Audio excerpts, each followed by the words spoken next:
Good morning, good afternoon, good evening, everybody. Today is January 5th. The verse of the day today is coming from Romans 12, verses 2. Do not conform to the pattern of this world, but be transformed by the renewing of your mind. Then you'll be able to test and approve what God's will is, his pure, pleasing, good, and perfect will. That verse is kind of foreshadowing. Yeah. Pretty cool. Pretty I'm going good. to pray us in. Okay. Dear Heavenly Father, Lord, thank you so much for this wonderful day. Thank you for Hazel. Thank you for Pierce, Lord.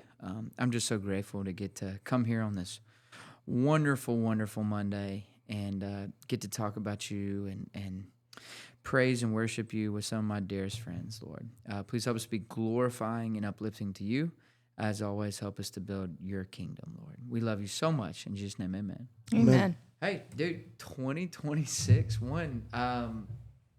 this is crazy. It felt like Christmas was yesterday. We're already 5 days in the new year. I'm still not over the fact that it's 2026. For real. Full transparency. Yeah, that's wild. What do we think about 2026? We pretty pumped or what?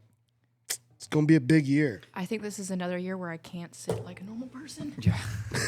I'm sorry.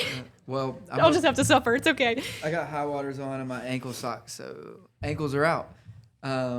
Jeez, in January? In January. Oh my gosh. Yeah. Put them away. It is kind of hot in here. It's a little toasty. It's warm. Yeah. I think, we've gotten together. We've talked about it. We still have to kind of nail down a schedule, but I think Unashamed Living is really, really going places in 2026. Very, very excited about this. We're very excited about the first episode being, the first episode of 2026. Hopefully this ends up, if the camera quality works, being the one that First filmed episode. first visually recorded episode. Yeah. Hey, I like it. Dare I say, Roll Tide. You Hazel. said they lost.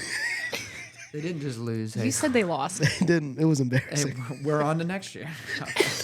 We're on to 2026. The whole team just transferred, so. Good win for Indiana, though. Good win. What's the thing? Okay, so you have Roll Tide, but what's the one for Indiana? Go Hoosiers. Go Hoosiers, There yeah. you go. I mean, honestly, hey, Kurt Signetti, he's a Bama guy, too. He's there from 2007 to 2011. He gave a little praise to Alabama. So, hey, I wish him the best. You know what Go Hoosiers reminds me of? What? Go Hoos. UVA.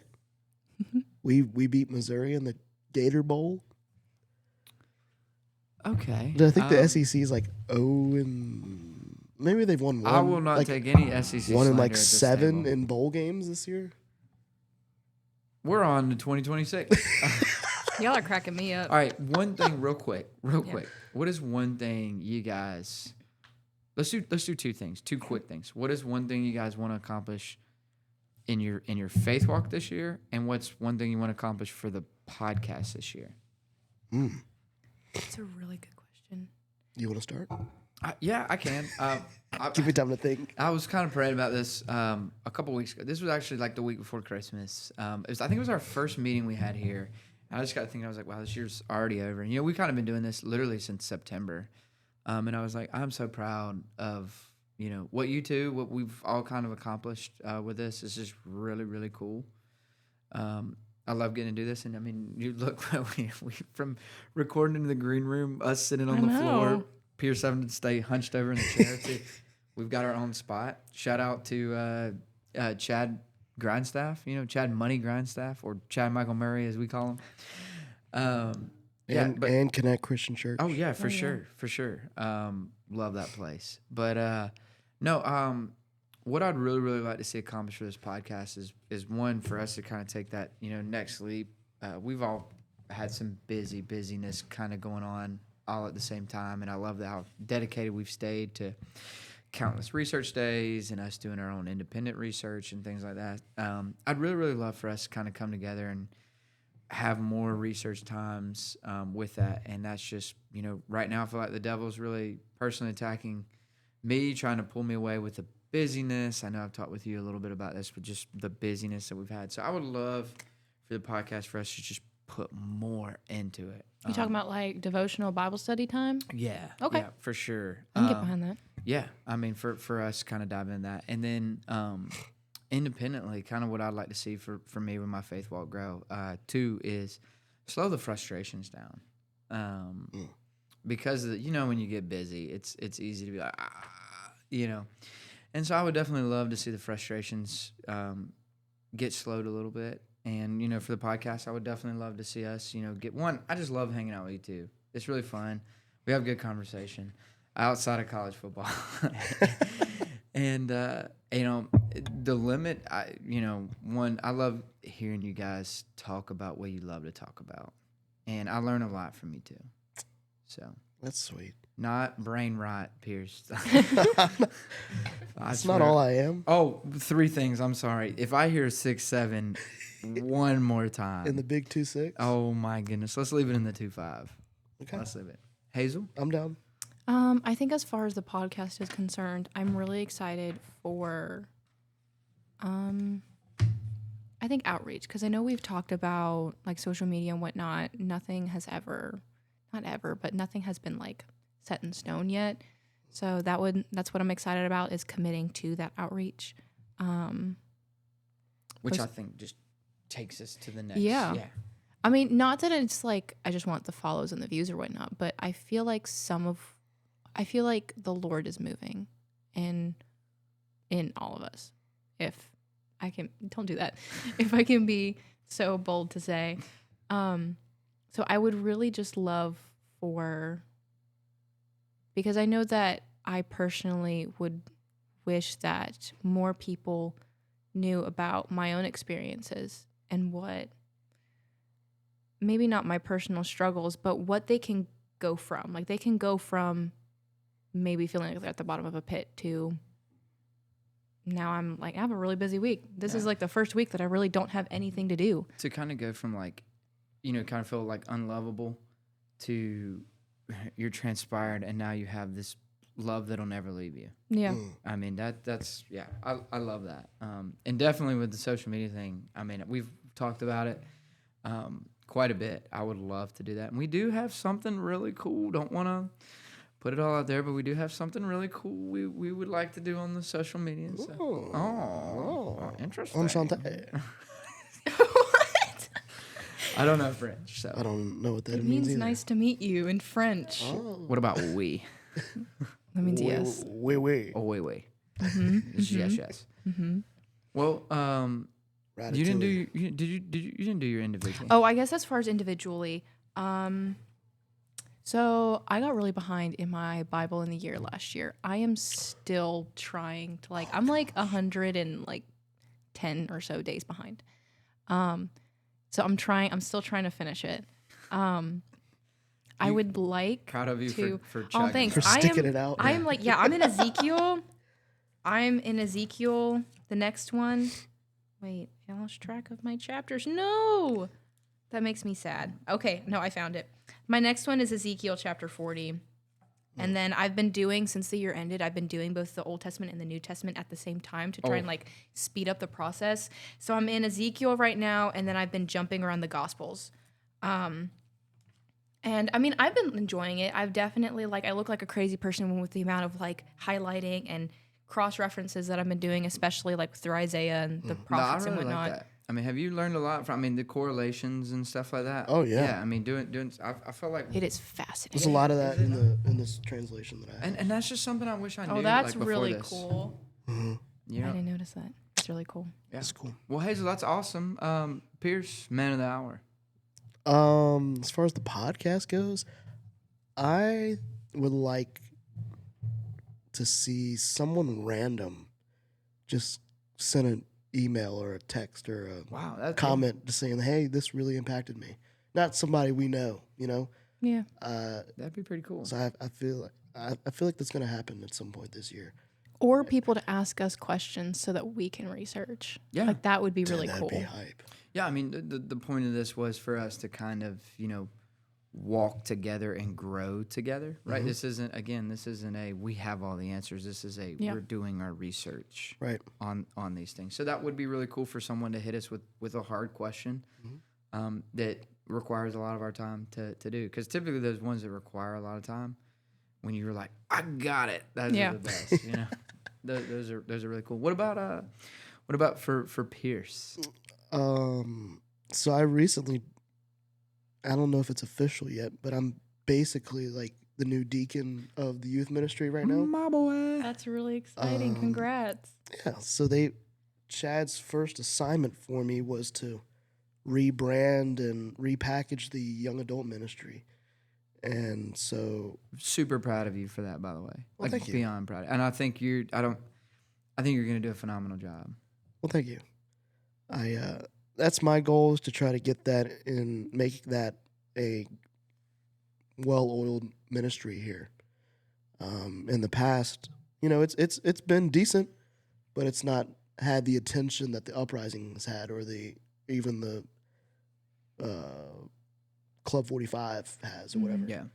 So Which, the young adults, the 18 to 30, don't say it. I'm not going to say anything. The 18 to 30, is such a pivotal period still. Yeah. Yeah. I mean, it's still, you're still kind of you're searching still, and most of the time they're on your own. Like you're flying on autopilot. You kind of just figure it out as you go. And it's almost like, especially who you are and whether you are or aren't near family, your whole structure's gone. So now Yeah. you're having to create a new structure all by yourself. Yeah, and if you're like me, that's really, really terrible. I remember when, I went off to college, it's like I am a creature of habit. I like routines. And that is just like all gone. I go from having my own room to now I'm in a twin XL that feels like I'm laying on this table. And I have a roommate in a room that's smaller than this stage. That's Yeah. hard. Oh, it was, yeah. It's really hard. It's like, but I loved it. And we're kind of going to get in that a little bit today with our topic. Yeah, today we are wanting to talk about and discuss education and how it ties into, specifically how the Lord ties into education, like what the Bible says about education, what the world is doing with education right now. And I guess the world, it's more so like, I guess, the United States, because that's really all we have with the frame of reference, because we're all from the United States. But that's all the only frame of reference that we have. So we're going to be talking about what the Bible says about education, what the world's kind of doing, what we've experienced as far as the education. So yeah. Full episode number 5. Yes, Yes. that is correct. For our Spotify listeners, it will show up as number 6. This is 5, though. Yeah. Yeah, when I was editing this past episode that we just came out with on the 29th, we opened with Hazel going, "This is episode, I don't know which one we're on yet." And To be honest, I didn't until you said it earlier. Well, you have to understand, there's like 2 weeks in between every recording episode, Yeah. and there's so much that happens Yeah, in just 2 weeks. It's a lot to unpack. It's not like, hey, we just show up here and it's like, okay, we're talking about it. No, there's a lot that goes into this. So Like today, we had Snyder was like, "So what episode number is this?" I just wanted to rag on Hazel because I could understand if that's like episode 86. We don't know what it is, but it's episode 5. Okay, guys. Okay, guys. Okay. oh my goodness. I just thought that was funny. Well, to kind of kickstart this, Pierce had some really, really cool statistics. Yeah. You want to dive into those real quick? Yeah, we were just talking about college, so this kind of corresponds with that. These are some statistics that I just pulled from the Pew Research Center. So sorry. It's okay. This talks about like college graduates. So there's people who've graduated college, obviously, people in college, and then high school or less. The first category says, do they say religion is very important in their life? 48% of college graduates say it is. 53% of current college students say it is. 58% of high school students say it is. That kind of shocked me. Yeah. I mean, that's more than I thought that there would be, that's what- honestly, that's but what I that's was- still really shocking. Yeah, it shocked me in terms of I can't believe that they were in terms of college students, former college students. I couldn't believe it was that high. Yeah. Yeah. I guess maybe with high school and current college students, I guess that's kind of what I would have guessed. But to be honest with you, I would have thought it would have been less than 30% for Probably. for former college students. So Because if the structure in the family isn't sound enough, okay, I don't want to say sound enough, but there is a very large chance that kids going off to college just don't go to find another church because you're like we were talking about a minute ago. You leave the structure of your family, Yeah. and then you're forced. Typically, you're going either outside of state or outside of the city, and then you're having to find not only a new structure and a new routine. You're having to find a completely whole different church, and that's scary. Well, that's like, if I had not had a strong Christian background, given how easy I give into things back then. I mean, this was 2013 when I went off. Right, I was I was a freshman in college in 2013 at Wingate University. Dang. And, okay. Sorry. And so, if I, you guys, if I had not had a strong Christian background, or I had not had it instilled in me by my, family, my parents, I was going to Connect even back then. If I had not been part of a strong church. When I went off, it probably would have been worse than I was. And for any of that listened to the testimony episode where we shared our testimony, I talk about how I've strayed away, but I was able to come back due to the background that I had of it. I can't imagine a college student that has no background. They go through that. I mean, the Lord really has to mold a kid that goes through college that did not have a Christian background, because it's so easy in college. You have this downtime where you can hang out with your friends and you're meeting new people, and it's all different personalities living on this one place. I mean, thousands of kids living on this place, and you have a lot of free time, and so you can dive into something where it's like may not be pleasing to the soul, and it's very easy to be like, well, it's just one time. Even as someone that has a strong Christian background. So we'll get into that a little bit. I think we kind of all wanted to share our personal experiences in education. I was going to share my elementary, middle, high school, on into college a little bit. Okay. Do you want to go first? Who wants to go first? You want me to? Okay. Yeah, go ahead. I'll take it. Yeah, that's fine. So with my personal experience in education, I went to. And this school is in Cabarrus County. So for anyone that goes to school, I don't know what it is now. I graduated in May of 2013. But I want to say this. I went to the same elementary, middle, and high school. And elementary was great. Middle, super phenomenal. I want to talk on that just for a minute with like how great it was when I was growing up. I started kindergarten in 2000. Don't say it.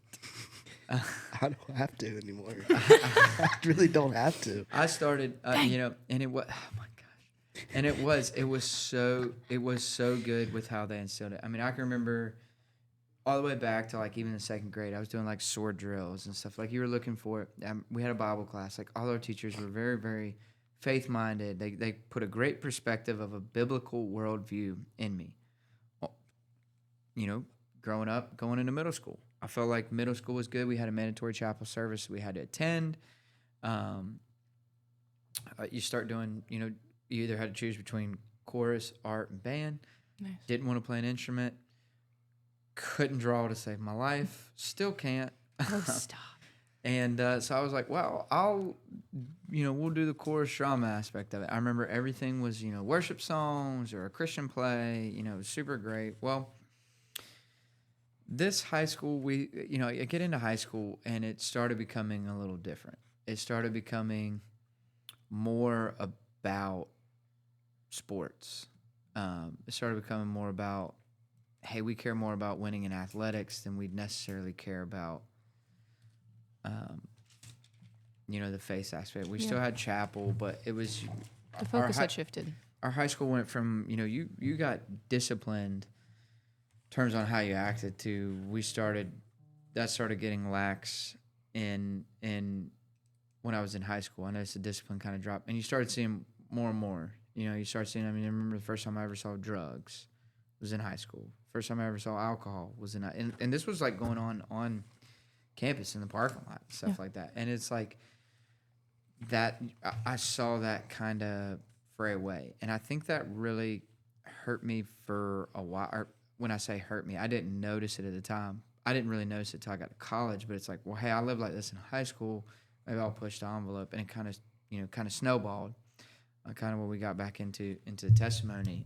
Again, I'm not bashing, what it is now. So any listeners that are out there, I don't know what it is now. This is my personal experience with what it was when I was in high school. The first time I ever drank an alcoholic beverage, I was in high school, right?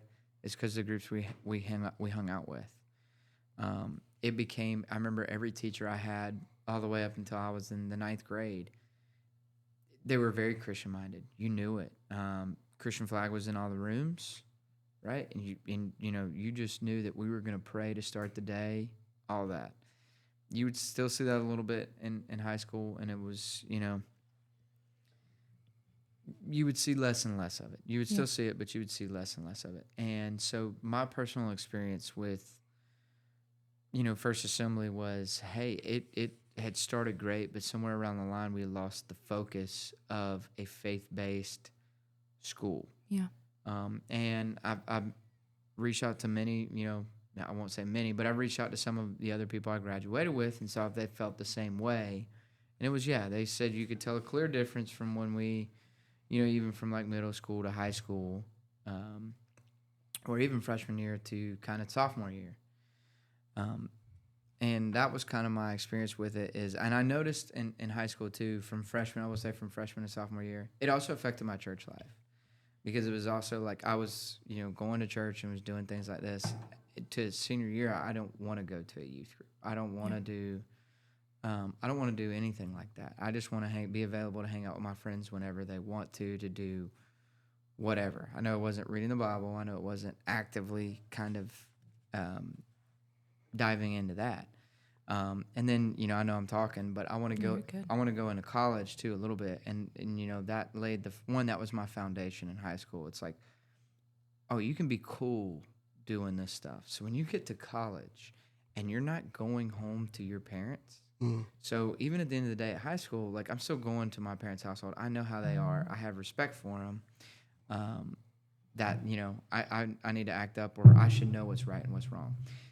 Fast forward, I'm at Wingate University in 2013. I have all the freedom in the world now. Yeah. I have no one to answer. I did, but I had no one to answer to because it's like, oh, I can do what I want. And because I think that the background that I had at school, in high school, it really kind of led me into this party scene, this I want to do whatever I want to do type thing. Which my first semester I went from a dean's list, and again I think I mentioned this on the testimony. My first semester there I was dean's list. Mm-hmm. Well, spring semester is when it just really took a turmoil. It just really, really dived. My grades weren't good again until I got to my junior year, and I realized I kind of had to wake up a little bit. But was my personal experience with, the Lord being in education, is I was instilled in it when I was, elementary and middle school, and then high school. It started going downhill a little bit, and then to college it just snowballed into it was a big problem. But I did want to say something on this one because I do mentor some high school kids out there, and we've talked about his experience, and it's about how do I go from feeling this, I was on fire to this Lord, with the Lord, I was ready to run through a brick wall for him, to how do you get here? And it's so easy. And I want to share this verse. It's a very common verse, but when you just listen to it, right? Proverbs 22:6, train up a child in the way he should go. Even when he is old, he will not depart from it. I was trained up that way, right? I went away from him. But at the end of the day, I still knew what was right and wrong. I knew I was living in sin. Yeah. And I was able to come back. So any of those out there that you're living in that, and it's like, I want to come back. One, you can. It's very hard. But you can, And if you were raised like this one high school kid I'm currently mentoring right now with him, the little bit of wisdom I'm giving him because I've been through it is you can go from, here to here. That's so common, right? Yeah. What's not as common is coming back to the Lord. So I just want to encourage any of those that are going through that. One, to keep praying. Two, find a group that will ground you, Yeah. that will get you back to where it is. Because I've lived it. I lived that party life. I've done the things and stuff like that. I've never felt more joy than I'm surrounded with a group of believers, and we're sitting here and we're talking about this. And that comes from my personal experience with education, with Christianity in education. I've experienced very godly education, and I've experienced some where it's like, hey, no. Because even at Wingate, which I believe Wingate was a Christian school, and then you had a lot of professors that were, you didn't talk about it at all. I mean, whatsoever. You had some you could get away with it, but I would say there were more professors that's like, let's keep Christianity out of the classroom. So, but that is my personal experience. What do you think, Hazel? I really appreciate, like, I can really appreciate the struggle that it went from, and how jarring it must have been. I don't know if you processed how jarring it was, but to go from middle school, it's like the Christianity and the Bible and the Lord is very present. And then high school, it's like, well, it's not really. And then so many different worldly influences are coming in and basically attacking you and attacking your perception of things. Which and you don't even know it at the time. Yeah. That's what's so crazy. And that's scary. Yeah. That's why I kind of blame high school a little bit. And I feel like that was my very big developmental phase, is because I didn't realize it. I valued this. I wanted to be cool. I wanted to be this well-known guy. And in middle school, I didn't care. In middle school, you know, I love the church. I love reading the Bible. We would pray every night as a family. We would do stuff like that too, where in high school, it's like, well, I'm too cool for that, you know? And when you end your high school career being the furthest point away from God, and then now you're going to a campus with thousands of kids. Yeah, that's hard. I don't have my parents there to check in on me, you know, every day. Yeah. You didn't have any friends around you that also went to church, huh? No. Yeah. No. I mean, that's like, hard. you know, we talk about in the testimony. I did not start going back to church consistently till I met my wife when I was a senior in college. So you're talking about from 18 to 22. You can just imagine 4 years of not living in the Spirit. Yeah. Yeah. So, just kind of crazy. But I'm very interested. I want to hear you guys' personal experience. Oh, okay. See, mine is kind of, I guess, in terms of worldly experience, mine is not quite there. Granted, I'm in my first year of college, so I'm not like, Lord forbid that I get into anything like that.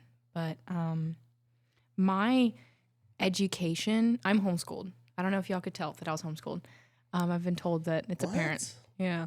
But I was homeschooled basically all my life, or all of my middle school, like elementary, middle school, and high school life. Moved around a bunch. So there was this idea of it's really difficult to get, for my parents, it was really difficult to get us into the school system to every place we moved. Like there was no point in putting us in there for maybe a year or two and then pulling us back out and having to transfer us to different districts, different schools. So she was introduced to a homeschool curriculum, and when we were in Rhode Island, so about maybe, I still think that's so cool. She's the only person I've ever met from Rhode Island. I guess Yeah. it was mainly about like Got like 30 people there. 11. It was not. There's more people there than 30. It was about 11 or 12 years ago now that she was introduced to this homeschooling curriculum. And I don't know if I'm technically, am I allowed to say it? I don't know. It's like a really big curriculum. I think, yeah. Okay. It's called Classical Conversations. This is not sponsored. It's not sponsored. Put the blame on me if we get in trouble. Okay. Snyder's fault. Yeah. Really big. Right now, it's really big. But at the time, I guess 12 years ago, it was a lot smaller. We were introduced to that, but we didn't find like a co-op or a community until we moved to, after Rhode Island, we moved to North Carolina. Yes, we were in Elizabeth City, North Carolina for about 2 years, and we found a community there. And Classical Conversations it's kind of like a co-op. You had the community day once a week, and then the rest of the days you had like an independent study time. So I went from elementary school in Classical Conversations all through high school, and I graduated Classical Conversations. Wow. In in your elementary and the first middle school year, I think it is, if I'm thinking of the grades correctly, it's what it's called, foundations. And you have this, during the community day, you have about an hour, maybe 45 minutes to an hour of the basics. You have history, geography, Latin, science. You have a timeline where you go through the major points of history. So you're getting a brief summary of all subjects in about 30 to 45 minutes. And then all subjects in 30 to 45 minutes? Yeah, I mean, like, there's, you have Latin, like the Latin grammar. Wow. So you go through, like, the different declensions of Latin. You go through, with each, what's it called? With each cycle, you have different focal points. So with one cycle, you might have the focus of geography is Africa or Europe or the United States in a semester or two. And then you have the history sentences that can range from, my sisters are going through it right now. You have like the Industrial Revolution, like the main three of the Industrial Revolution. Like it's all, what's really cool is it's all to a song. Every single part of it's all to a song to make it stick in your head. It's almost like indoctrination. I'm kidding. And so the timeline song is a lot of, I have had friends in classical conversations, it's a lot of their favorites. So you go through from God created the world all the way to, we have a president song. I think I've heard this. Yeah. Yeah, I think I have heard this. So it's a very widespread curriculum, but it's not like super in-depth in everything to like overload your brain, but it's like a summary of different subjects.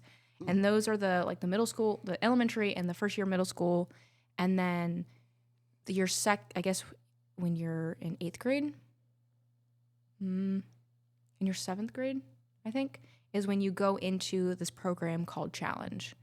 And it's a more in-depth, personal, like in the books study time. You cover, depending on the grade that you're in, you have Challenge A, Challenge B, and then Challenge 1 through 4 with the different high school years.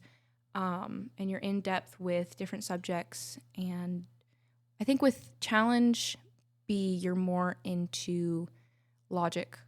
And then not just completely just spend the time ranting on my education, even though that's what we're talking about. But it's a very Christian mindset curriculum. Like in my junior year, we spent the first semester going through the Old Testament. In the second semester of my junior year, we read Mere Christianity by C.S. Lewis.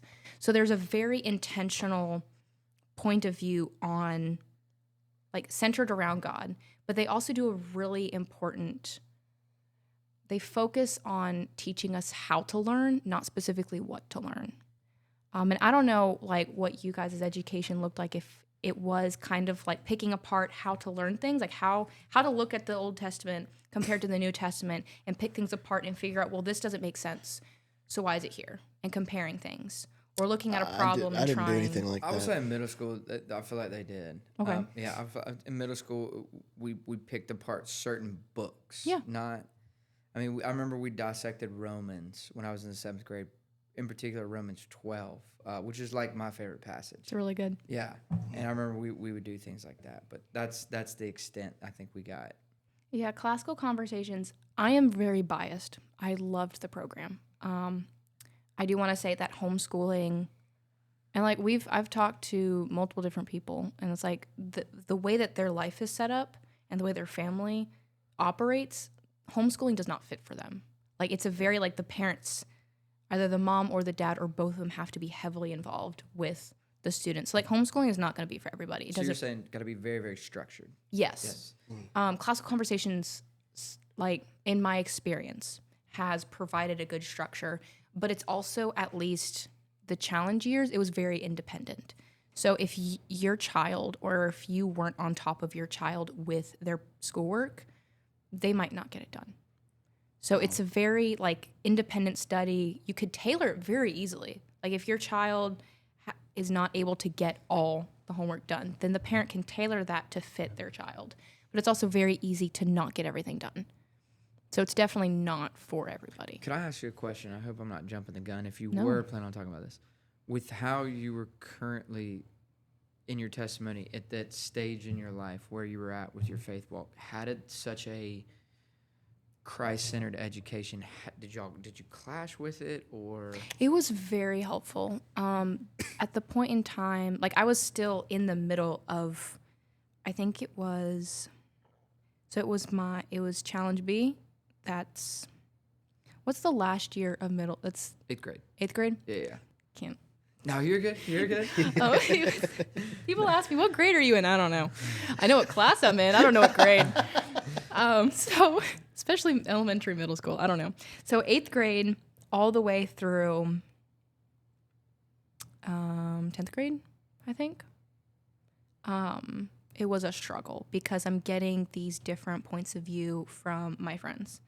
And then so many different changes in the church setting are happening. And then I'm having questions.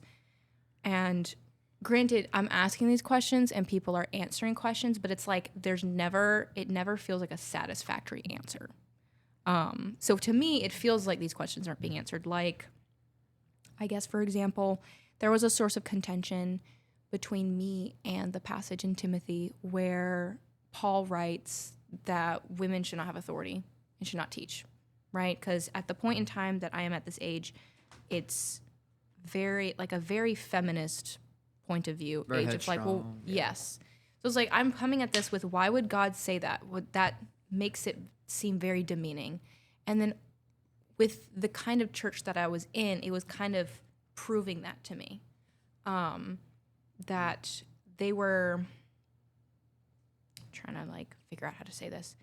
The way that their church operated was, or the way that this church operated was, women could not get up like at the podium or on the stage and speak, even if it was just announcements. And so it was almost proving to me with this passage that God was demeaning women, and I took that the wrong way. And so it took a long time for me, like looking into this passage and then cross-referencing different ways that God referred to women and referred to his children, and trying to figure out, well, what people are saying, like just flat out the way that they're using it to demean women doesn't match up with what God is saying. So would it be fair to say that you really loved the education of this, but during that time period you didn't like the faith background of it? I wouldn't necessarily say I disliked the faith, because I don't really think I ever completely walked away from God. It was just certain aspects, like I was confused. Yeah. I didn't know how. It was like, well, why, God, are you doing this? Why would you say this? Like, it was maybe not dislike, it was confusion and maybe a little bit of anger at it. But then in my classroom, the people that I was around, we were able to go. We talked about it like a lot, because I had different classmates from different denominations, and they had different perspectives on this passage as well. So we were all able to talk about it. It was great conversation. We kind of argued a lot, but it was great conversation. But it was with that I was able to take what I was hearing and my questions, and I was able to bring it to the Lord. And I was able to say, I don't understand this. I don't know why you would be saying this if this is what you're saying. And I think at some point I just left it there. And I said, I'm going to trust the fact that you're good, because everything else in the Bible is saying that you're good. And even if I don't necessarily agree or understand this specific passage, I'm going to leave it there and just trust the fact that you're good. And I don't know if I still completely understand that passage. It's been like, I guess, almost 6 years now. To me, Timothy is such a great, but I mean, any of Paul's writings are absolutely incredible. I mean, he wrote what, 90% of the New Testament? It was a lot, yeah. He wrote, so, I mean, almost all the letters. Yeah, so I mean, I could see where that'd be. We should talk about that. I think that would be a cool thing, because that is, I guess, hard to understand. I'm sure you're not the only one that's had that question. I mean, over time I've developed I don't want to say my opinion, but my understanding of the passage and the culture of the time. Not everyone agrees with it, so it's still my confusion of whether it's actually true. Because it's just such a controversial passage, especially with this day and age. So that's why I was like hesitant to bring it up, but it was the only example that was coming to mind. I'm glad you brought it up. But how would you say you ended? So we've done 8th to 10th. What about your junior and senior year? Junior and senior, I moved from California to here, and it was my 11th grade year. It was a year that I did not want to be in my classroom. I did not want to go to school. Like sometimes my mom would drop me off because I didn't have my license yet for that. I think that first semester, and I was like, I really don't want to go into school today. I also think we talked about this. I also don't think Hazel wanted to do the uprising when she first started. I didn't. So it was coming from. I was coming from people that I was involved with, and then I left. Yeah. And Yeah. then my youth group at my last church was really small, but I really did enjoy it. I think. I'm trying to remember because everything around that was such a blur, but I'm pretty sure that I enjoyed it because my youth pastor, because we were so small, he opened it up to where we'd have a Bible study, especially on Wednesdays. We'd have a Bible study and then we'd talk about it. And that is what I love to do, is I love to just open the forum to just have conversation about it. And then I came here and it's so much bigger and then there's no opportunity of that. And so I'm coming from, we get to talk about things to, not that it's bad, because Chad does a really good job. Shout out Chad Michael Murray. But I came from having conversations about the scripture with these other kids and with the youth pastor to, it's almost just like a Sunday service again, where it's just preaching. And then we have these small groups afterwards, but it just felt, it was just different. Not that it was bad, it was just different. I could tell also too, you were probably upset that you moved. I will never forget one of our first interactions together was outside of the foundation where we're at now. And you were sitting on the yellow chair out there. You remember you used to have the hair thing, was it a bandana in the hair? Yeah. What is- Yeah. I still wear that sometimes. Yeah. I hadn't seen that in forever though. I don't know if I've worn it to church recently. You got to bring that back. I've worn it to work a lot. That was a fit. But I do remember, it being on there. I remember we were joking about movies because we had joked with your sister about them, and we tried joking with you. And you That was were my like, favorite thing to do. Yeah, forever. We did that forever. And Hazel was like, "Yeah, I'm not gonna talk to you." I think y'all also had a camera in my face. We so. did. We did. We used Yeah. to, Pierce and I, we used to do. We still do. Not as much, but we did the Pierce and Snyder show where we'd go around filming, asking kids questions and interviewing them. And Hazel was always a favorite target because Hazel would be like the one-liners, making fun of Pierce. Stop filming me. Yeah. At some point, I just accepted it, and I think it was like the second year I just accepted, and I was like, okay, I should just play along at this point. And I'm glad you did that.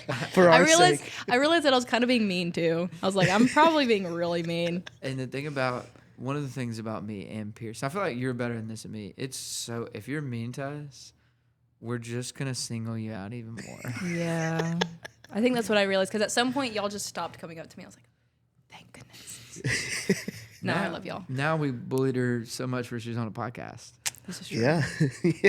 So, but I mean, just to kind of get back to that just for a minute. I mean, do you the education you would say in between your junior and senior year, it was great. Like you love where you're at now. Oh yeah, I mean the people that I was around, I'm still in contact with my friends from high school, both less in contact a little bit with my friends from California, just because everyone's doing their own thing. Right. But I'm still in contact with my friends that I graduated with. It was we were still able to have a lot of great conversation.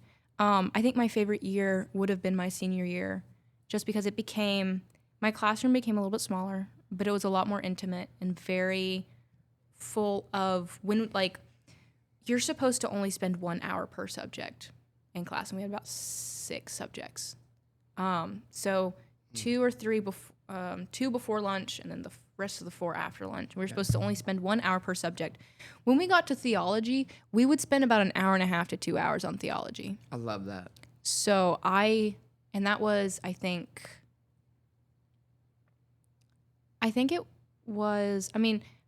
theology was in my junior year, but there was also a heavy amount it was senior year. I'm sorry. It was senior year. It was great. I loved it a lot. And I had like almost not an excuse, but an incentive to like continue reading my Bible because we went through the Old Testament and the Mere Christianity.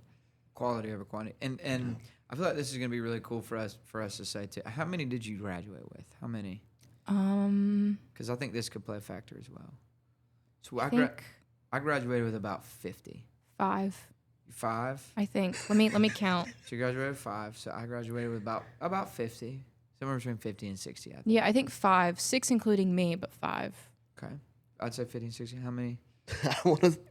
It's probably in the range of like 3 to 500, Oh my gosh. 3 to 400, Northwest Cabarrus was a huge something school. like that. Yeah. So. See, me and my dad are in competition because he also graduated from a really, really small town, a really small school. I think he graduated with like 8.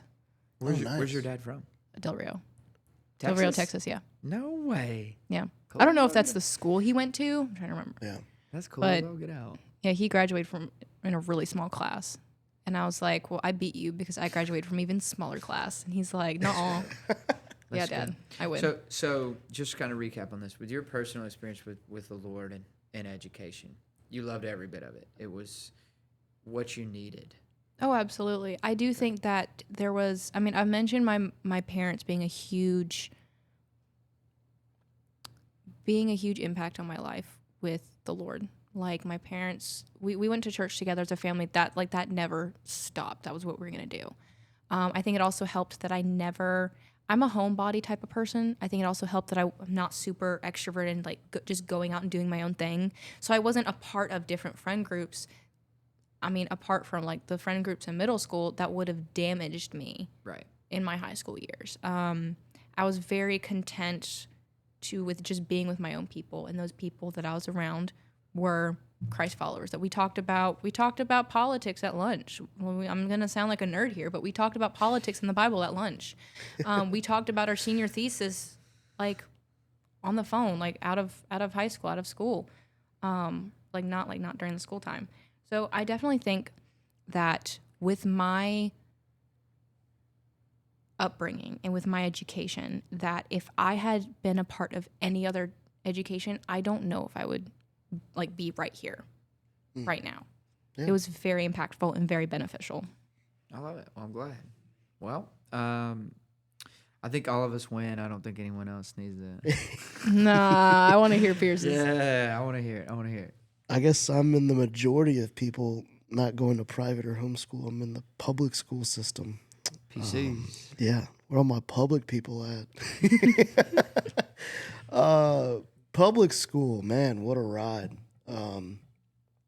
Not a lot of God and Jesus being talked about in public school.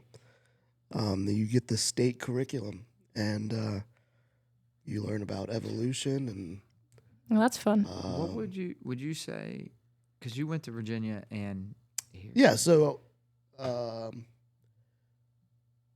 preschool through 5th grade, I was in Virginia.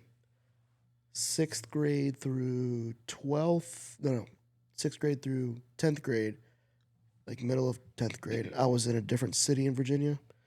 And then 10th through 12th, I was here. This is why Pierce has so many friends, because dude's just been all over. Yeah, sure. Pierce Really Pierce has the connections. Yeah.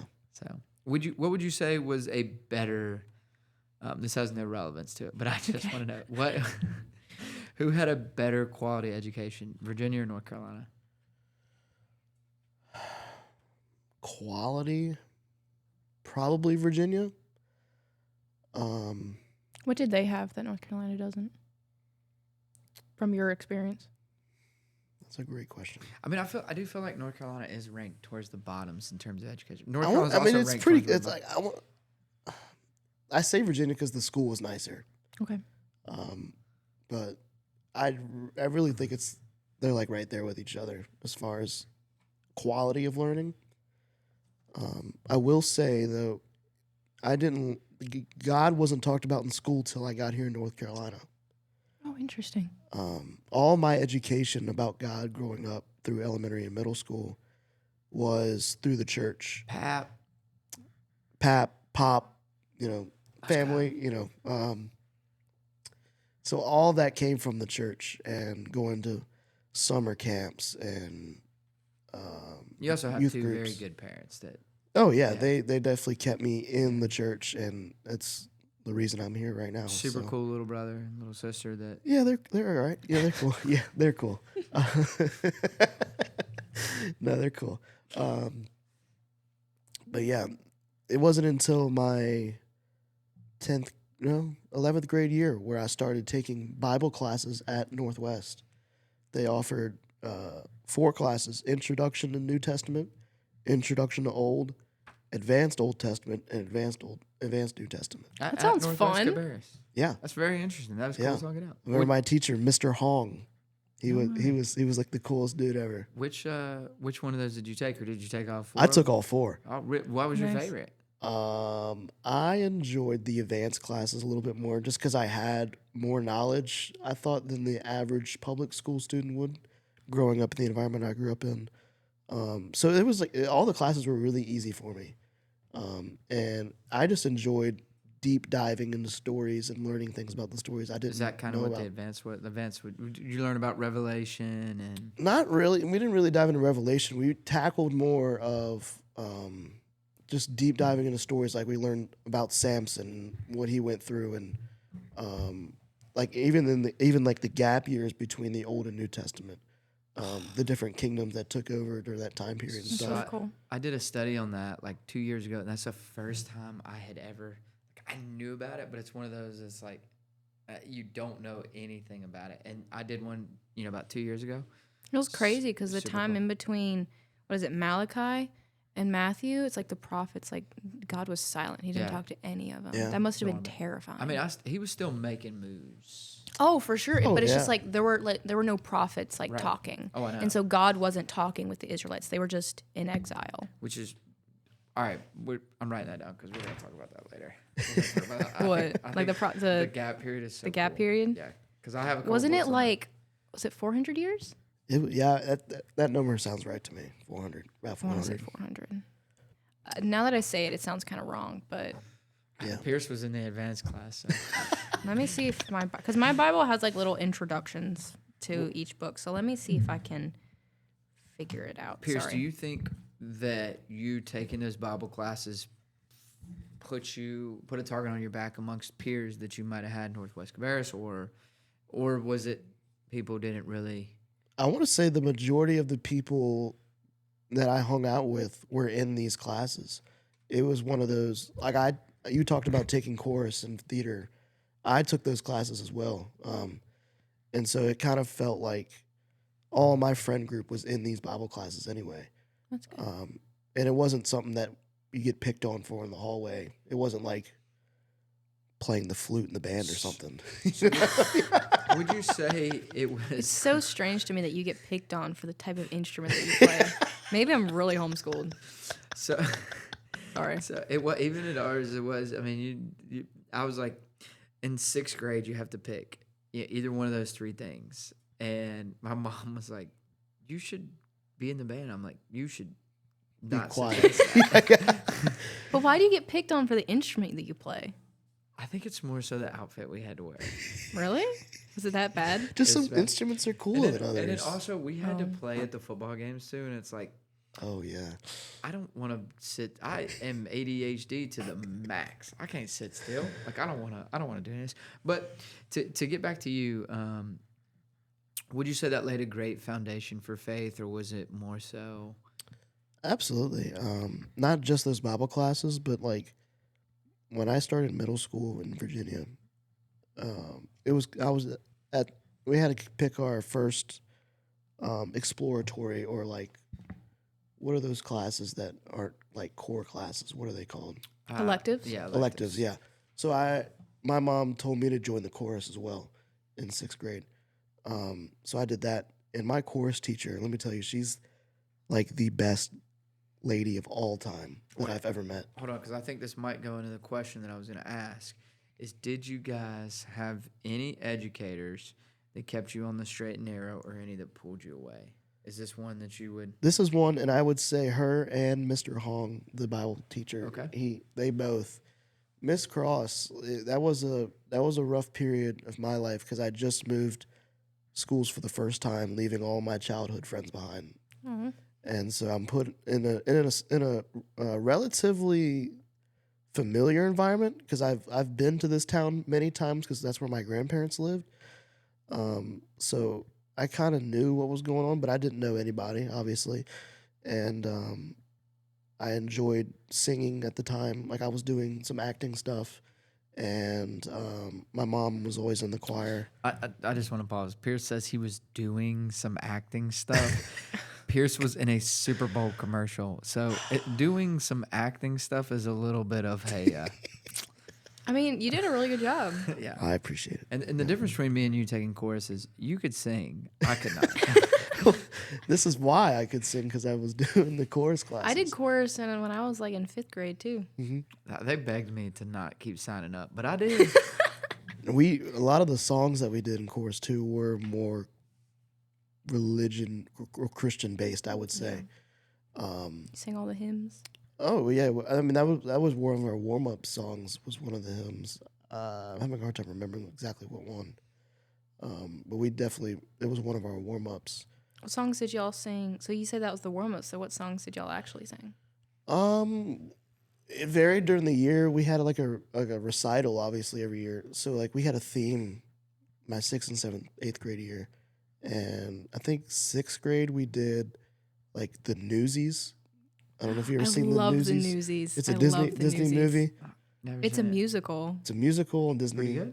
Oh, very Broadway good. musical too. You know, who's your favorite Batman? Who's my favorite Batman? Yeah. Christian Bale. Yes. So Christian Bale is the lead actor in this Really? musical. Yeah. Yeah. First off, there's not another acceptable answer for Batman. Well, I know. Christian. Did y'all see I know. the Did y'all see the Edward Cullen Batman? Robert Pattinson. Yeah. I thought he did a pretty decent job. I mean, Christian Bale I is didn't the like it. standard. Well, I like his character because they took Batman to be little tangent right here. But they took Batman and used him as a detective, which is what he is in the comics. Which one? Christian Bale or? Robert Pattinson. Gotcha. One. Yeah, it was more of a detective, and I thought he did a great job for that role. Now Christian Bale is Christian Bale. He's the GOAT. The GOAT. Yeah. I just didn't like how they made, because granted, I haven't read the comics, but I guess I thought that Batman was supposed to be like, he had all these gadgets and he used all of his gadgets, but whereas like with Robert Pattinson, he just punched people and Yeah, he did. he like almost killed people, and it's like that's not, or I think he did kill people, and it's like that's not what Batman did. He never. I mean, that's It's kind of an on-site thing. Granted, as far as I'm aware, it I never was. read the comics, but as far as I'm aware, Batman did you do? never killed people. What did you do? Right? Did he Yeah. kill people in the comics? And the Batman doesn't kill people. Yeah, don't he think just arrests them. That's the whole thing. It's like Him and Spider-Man's big thing is they don't. he's a vigilante. Spider-Man's not on Batman's level. He would beat Batman, but that's a he discussion for I another feel day. like he would beat Batman. Though. It I don't know, would- honestly, Yeah. I don't know. I don't know. That's okay. Anyway, We'll talk about this another yeah, day. yeah. I mean, Spider-Man when we hit 1v2 I hope you Bucky got- Barnes and Falcon Bucky Barnes and in Falcon. their first encounter. Oh yeah. Don't put Bucky Barnes in this. He's a Dude, better he fighter like than he almost Batman. beat Bucky Barnes. But anyway. Yeah. Anyway, All right. we were talking about the Newsies. Yeah. So the Newsies. That was 6th grade year. Yeah. 7th grade year, it was more of like just like secular, like pop songs. Okay. What year? What year was that? 2013, 14? You want to know how old I was in 2013? I do not, Hazel. I think I was like 6. Again, I don't. What songs were popular in 2013, 14? I'm trying to think. That would have been college. I really don't know. Let's see here. You got to chat GPT it. I can't think. Hey, what songs were popular in 2013, 14? Oh, absolutely. If we hop in our little musical time machine back to 2013 to 2014, That was so there were quite a loud few in the hits that mic. you'd probably recognize. For instance, in 2013, songs like Blurred Lines by Robin Thicke, Get Lucky by Daft Punk, and Royals by Lord. Okay. Yeah. I mean, Lord, I forgot. Lord. Lord. Why does it sound like that? I don't. You could change the voice of it. Oh, sure. But If we just hop in our musical time machine. right. Okay. Yeah. I don't know what she did all that. But anyway, That was great. we did like, I say secular hits. They were more like Disney hits, if I'm Okay. being honest. I mean, by definition, it is secular. Yeah. I think, We did but I know what you mean. Just Can't Wait to Be King from Lion King. Love it. That's a good one, dude. Oh yeah. And then in 8th grade year, we did Jersey Boys. I don't know what that is. You had me. Not a big Jersey Boys fan. Jersey Boys, like the 4 seasons. I think they're like in the same realm. I don't know what Kinda, Jersey sorta. Boys is. It's a really famous, but it's been going on for a long time. You ever heard that song? It's like, Sherry. Yeah. What? Sherry. Did I lost my voice? We'll talk about this. Yeah. You lost your voice? So- We have worship practice in 2 days. I know, I lost it last night. Dude, the song choices for this week are great, by the way. Yeah, they are good. I love it. So Okay. how? I'm sorry. Go ahead. No. I was just gonna say. Yeah. That was your educator. To answer that question. That was loud. My chorus teacher and my Mr. Hong Bible teacher. Yeah, Miss Okay. Cross, love her to death. Shout out Miss Cross. Yeah, Hazel. Oh, I don't know if there was really any teachers that really drew me away. I mean, I was in a very like Christ-centered curriculum. I think some of my favorite teachers. Okay, my biology teacher. I took a biology class outside of my this curriculum during my sophomore year. It was honestly, I was really scared at first because my mom signed me up for this biology class in the neighborhood of her best friend, and it was like, oh yeah, it's in his garage. And I'm like, Mom, you're just gonna drop me off Homeschool is wild. at the garage of a random man? And she's like, no, one of your classmates are gonna go. I'm like, okay, but you're gonna drop me off gonna at the learn classmate. biology. I mean, at the garage of a random man. Okay, Mr. Johansson was absolutely fantastic. He is this like just very neutral toned, very sarcastic individual. Love him to death. Sarcastic teachers are the best. I 100% will. And I don't know why, but he liked me. Like, he would take some of my drawings that I'd bring to biology and he'd be like, okay, so this is what you're supposed to do. And I'm like, okay, Mr. J, calm down. You don't have to put me on the spot there. You're okay. But he'd open up the class. We'd chat for a little bit, and he opened up the class with scripture and prayer. And then he would compare the scripture that like we're reading to different versions and be like, so this is the Message Bible. You don't read the Message Bible. And then he'd just make fun of the different versions. He was great. He definitely made biology like livable, I feel like. that's awesome. So he was great. Which is hard to do because biology is so bleh. Some of it is. I was a pre-farm major going in. Bio 150, like 2 weeks into the year, I was like, So I don't know, like, I love annotating my books, especially even my school books, and I don't have the biology book anymore, but there's like parts where I'm like making fun of the writing and like, okay, well, this is weird in writing in the book. And I think that there's also parts where like he made biology make sense. Where it's always good to have people like that, though, especially stuff that's hard. So I think it was him. And so technically with the curriculum, our teachers are called tutors because our parents are technically our teachers, if that makes sense. Because they have like ultimate authority. So wait, did your mom teach you in a class? Yeah, she did for 2 years. And you're not going to say her? Well, I was about to say like her, but we both have She wasn't the first name that Ms. came Allison, to mind. Ms. Allison, if you're listening to this. Okay. You know, She would be one of my favorite teachers. she was. She would be my favorite. I remember she was the one who implemented like the idea of Bible study with my classes because she brought it's called I don't remember what it was called. Can Do Hard Things maybe is the book that it was called. I just think the biblical knowledge that woman has, like I would love to sit in like a semester long class with her. I got something in my eye. Anyway, no, yeah, my mom, she taught my 8th grade year and my 9th grade year. And she kind of like started the tradition that my classes had of Bible study because previously, like we would read, like depending on the date, we would read that proverb in my 7th grade class, but there was no in-depth study. And so she brought that forward in my, I keep trying to think of the grades in my 8th grade, in my 9th grade year. And then like after that, my sophomore teacher, she was a different teacher. She brought in Bible study stuff and we talk about it. Like when I say that we yapped so much about these Bible studies, we're only supposed to spend like 15 minutes on it. We'd spend like 30 to 45. No, that's cool right there, though. I love it. So my mom and then Mr. Johansson, Mr. Johansson is iconic, in my opinion. I would really like to shout out. I would like to shout out my history teacher in high school. Her name was Miss Reader. She was incredibly hard on me. But she's part of the reason I loved history. And she would get on to me. I was a kid that needed it. And she knew that. But she would always come at it from like love, and she would get on to me in the class. I remember there was one day she used to have these pillows in the class, and she's like, "You can sit on them, but I better not catch you laying on them." And she did. She came over and she snatched this pillow from me. But I wasn't doing what I was supposed to. And I remember, she just pulled me after class. I had so many like life lessons I learned from her outside of the classroom. Like she was like my Mr. Feeney. Mm-hmm. Like she was really just this, and she was so godly, and she knew the Bible like the back of her hand. And she taught me this. I don't know if you ever asked me if y'all have heard me say this. Hey, are you a Christian? I always say I'm a Christ follower. I learned that phrase from her. Super great. I still see her. I saw her a couple months ago.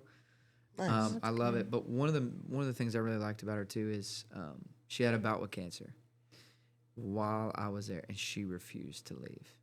Refused. She kept teaching, and I learned. You both of y'all know I love history. I love history because of her, and I remember watching her being so weak and her just, barely able to get the words out. But she would teach a whole day. That's amazing. And again, it's always those people that were so hard on you because they know that there's more out of you, and you're not giving it. You're not living up to your potential.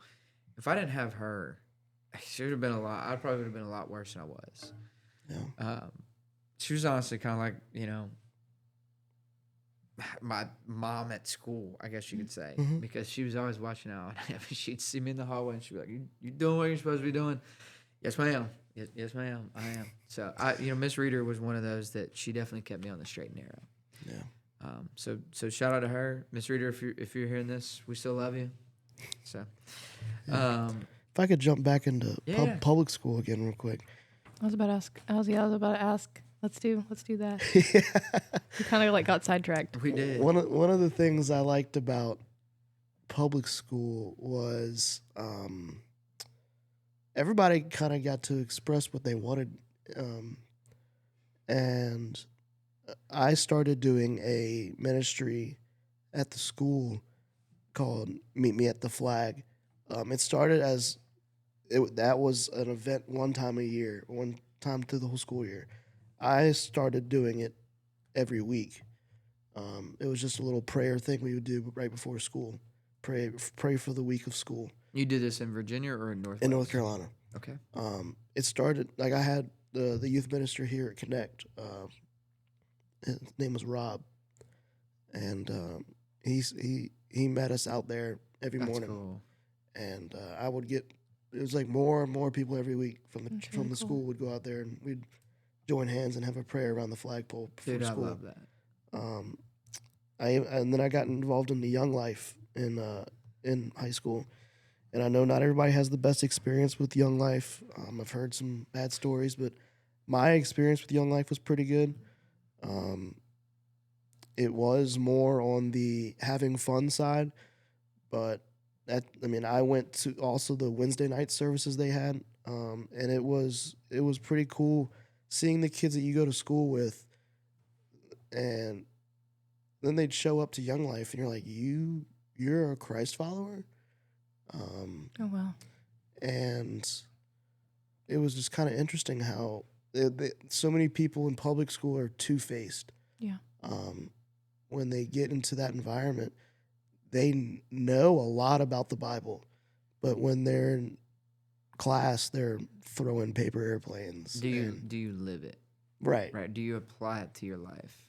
It must have been a crazy shock to experience at that age. Yeah, my first time going to Young Life, I got invited by a couple friends to a color war thing at Franklin Park.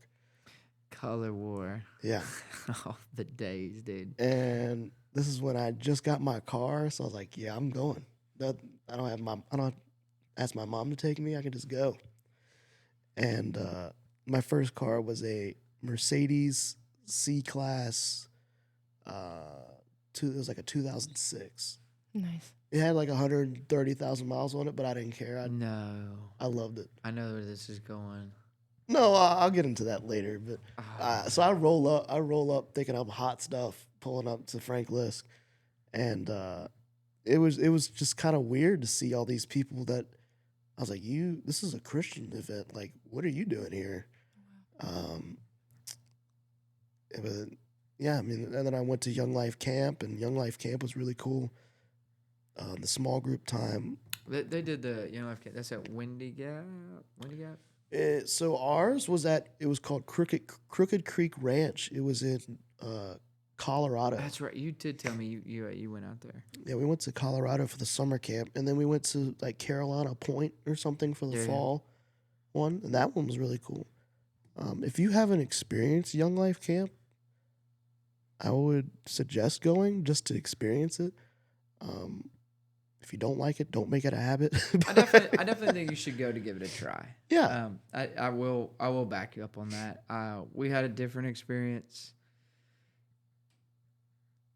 but I would say for the listeners out there, I would say and go give it a try. I know that there was the person that was over Young Life here in this county for a long time is a good friend, and I feel like he does a very, very good job.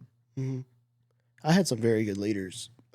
They went to UNC Charlotte, and they were very good about relating to us because they just got out of high school or whatever. And I mean, I remember multiple times crying with these guys just over the topics we talked about in our small group times, and that was building. Dude. I don't know you had a bad experience with Young Life, but like that was kind of my revitalization, I guess, of coming back to Christ. I learned from my experience at Young Life to pay it forward, and I think that's why I love volunteering for youth now, because my experience was not the best in terms of that. Yeah. I like to try to relate. Like I don't want to spoil the news, Hazel, but Pierce is going to volunteering at summer camp with us this year. What? Yeah. So and we're really, really excited. We for got that. him. We got him. We got him this Finally. time. I'm very, very excited for that. So when you're talking about crying with these kids, and you're talking about, I'm telling you, Crying with the kids, crying myself. I'm kidding. exactly. Well, Crying I with the mean, kids. Crying with the kids. I will tear up talking about this. I think one of the most humbling experiences I think I have ever seen in my entire life is when they were singing "Who Else Is Worthy" there this past year. Oh, he's gonna cry. He's gonna cry. They were singing "Who Else Is Worthy," Yeah. and I look up and these kids that we see every Wednesday that are great kids, right? That we pour into, but you get up there and you say, I remember seeing Hazel this past year, and you see tears coming down their face. You see arms a cannon. I mean, arms held high. You see them run to the front. I mean, it's like wow. It was a very powerful week, and it wasn't even a full week. We got there Monday. Yeah, Monday. We got there Monday, and then we left. Friday. I thought we left Thursday. It might have been. No. I thought we left. Because we do 2 sessions Monday, two tests, two. You're right. I thought we left Thursday because I we remember did. being like, "This is such a weird short week." Yeah, I think I think you're this one's the 13th through the 17th, so it's that Monday through Friday. So maybe it is. I don't know. I just know that the first time I ever went, and I know we're getting off topic, but the first time I ever went, I was like, oh, no. I've got to spend a whole week with high school kids. And you loved it. This was 2 years ago, so this is my third one coming up. This is my favorite vacation I take. I take all year. I had the flu, and I was powering through it this past year. Really, you had the flu? I don't know what it was, but I know you got It was Chad the Snyder. sick. It was they named call the it- Snyder sickness. I was popping emergency packets Stop. like it was candy. That's not good. I know. That's and- why you kept getting sick. Yeah, I took like 4 in a row, and someone comes up. I think it was a high school kid, which embarrassed me because it's like, why do you know this and I don't? Was like, hey, one a day, and I'm like, I've had 4, and it's 9 in the morning. No, I I was remember kinda like that. you were sick the entire week, and then Chad got sick. Yeah, Jack. Dude, but it's so much fun. I'm really excited and glad you're going. But for those out there Definitely give Young Life a try. I think I think we could put that in personal experience with education. Um, some very good, some very bad. But I think if it's something that's going to uplift you to the Lord, I feel it's take a chance with it. Yeah. 100%. That's something that you can just sense. Like if you feel like it's not aligning with your beliefs or whatever, Yeah. get out of there. I mean, you're free to leave. As someone that went to public school though, do you wish Northwest would have been more open about Christianity, or were you felt like it was fine enough? Fine enough, Hazel. Sorry. I feel like Northwest was the most open about being Okay. about. I wouldn't say Northwest identifies as a Christian school, obviously, but it was definitely the most open it's been about having opportunities to express Christianity within the school. Yeah, I mean, this is some of the core reasons why, kind of getting into that, the core reasons for me from a faith-based perspective, obviously, right? Yeah, having Christianity in schools is it creates a biblical worldview. And having a biblical worldview can take you from, understanding life and finding your purpose in his kingdom, right? I also think it really, really plays a vital role in character and morale development. Your character obviously being incredibly huge on that one. But it just sets you on this having that background, that faith background from when you're, I know we're talking about elementary, middle and high school, but to go from I keep moving the mic too. To go from like your freshman year to your senior year, I think it's so vital to have that. And yes, I went to a private school, but I will say it was more, okay, we love the Lord. All right, let's go sports. Right? Yeah. I feel like it was more, I would have loved to have seen more out of it when I was in high school. And that's just, kind of where it was at on that. But that's the my takeaway from it. Did you guys have anything you want to add? I guess there's a lot of importance that God prefaces on administering the knowledge of him from a very young age. I mean, there's a reason why we have children learn to talk from a very young age. It's so we can communicate with the children, but it's also Repetition. like when they're young, it's when the information sticks like much easier. Their brains are very malleable at that age, and so God says, teach them like Deuteronomy. I'm going to read it. Deuteronomy chapter 6, verses 6 through 9. These commandments that I give you today are to be on your hearts. Impress them on your children. Talk about them when you sit at home and when you walk along the road, when you lie down and when you get up. Tie them as symbols on your hands and bind them on your foreheads. Write them on the door frames of your houses and on your gates. God wants this everywhere around our children. Because, like just as you said, like teach them up in the way that they will go so that when they're older, they will not walk away. Yeah. This is why. It's because of that teaching from a very young age. And God knows that. It's because when they go away from their parents, sorry, I'm so sorry. I use my hands when I talk. But when they go away from home, they're around so many different influences, and they don't have that accountability with them all the time.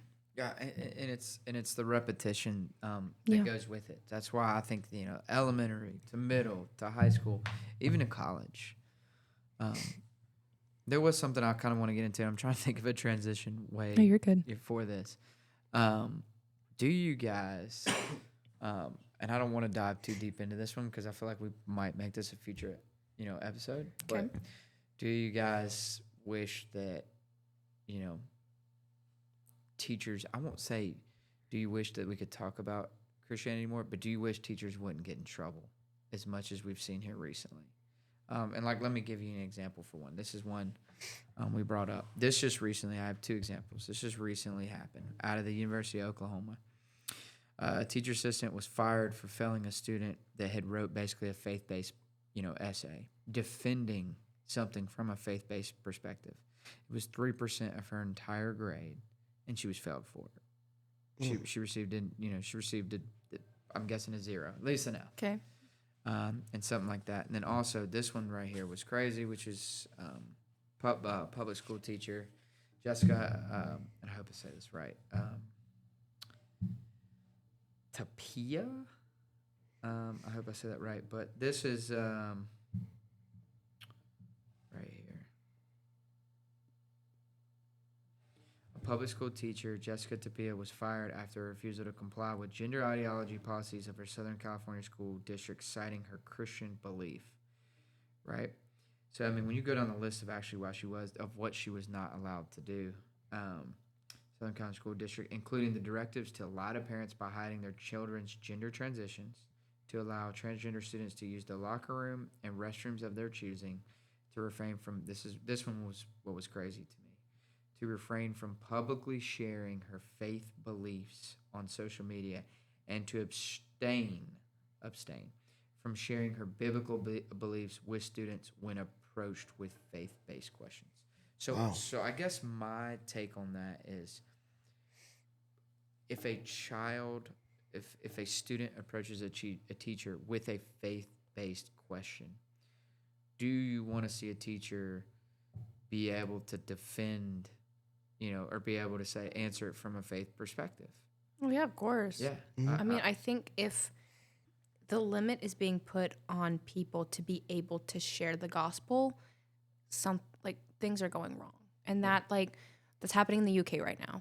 Not to get super political, but that's happening in the UK right now. So when I was researching this, the UK, and it does look like the UK is trying to rebrand this to try to do it. But yeah, there was a teacher that was just fired in December, I believe it was either November or December, for letting a Muslim student know this is a Christian country. I mean, that's an odd thing to do, but it is. Whatever. But she was fired for saying that, and it's kind of like, one, the whole situation is odd. Yeah. Too. But yeah, I mean, I feel like we've gone through a huge pendulum swing where instead of just talking to these teachers of the policy that they may have, whether it's right or wrong, we've gone through just talking about them of, hey, this is our policy. I can understand not discussing your personal religion or personal politics in the classroom. That I can understand. You're not trying to necessarily persuade the young minds of your own opinion. I can understand that. But if this is out of school, and granted, one can make the argument that it's not professional for teachers to be meeting with students out of school. But if a student comes to a teacher with a faith-based question out of the classroom, I feel like that they should be allowed to answer that. oh, Wouldn't that? 110%. I mean, isn't that just the First Amendment, freedom of speech, Yeah. freedom of religion? Well, it is. So I was kind of trying to do some research on this, and it does, but you can't say that within. I'd love to be A state-funded. it wasn't something like that. I had looked it up. This was a couple of days ago.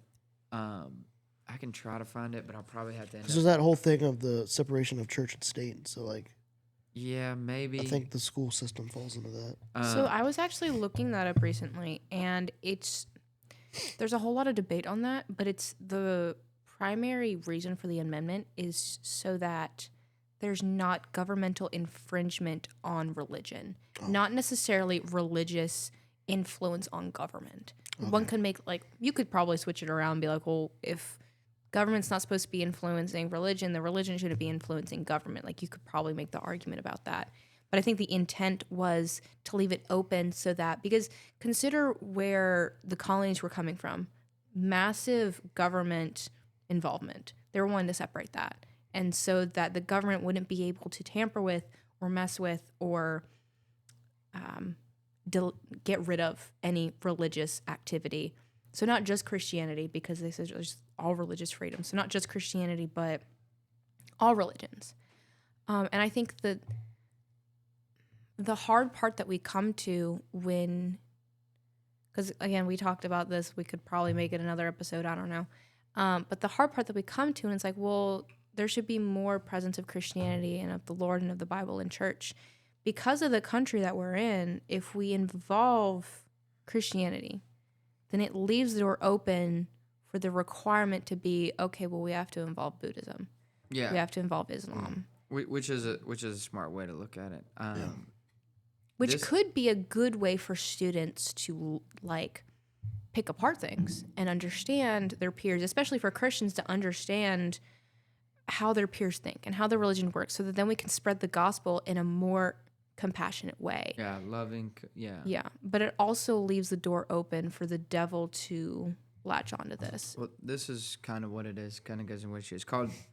Said what says right here. There isn't a blanket law against teachers speaking about Christianity, but the Establishment Clause of the First Amendment prevents public school teachers from promoting or endorsing religion while performing official duties. Interesting. However, they have rights to private religious expressions and can teach about religion objectively and can answer student questions about their faith if it's not disruptive. The key distinction is between religious indoctrination and academic discussion. Also, it could probably be like if like you're talking about like world history and you're talking about the Crusades, and then a student has a question about the Christianity theology in the text, and if you have a teacher that is a Christian, they can answer that. But I think it's a difference between an honest answer in regards to the education and evangelism, if that makes sense. So I got in trouble in 5th grade for being disruptive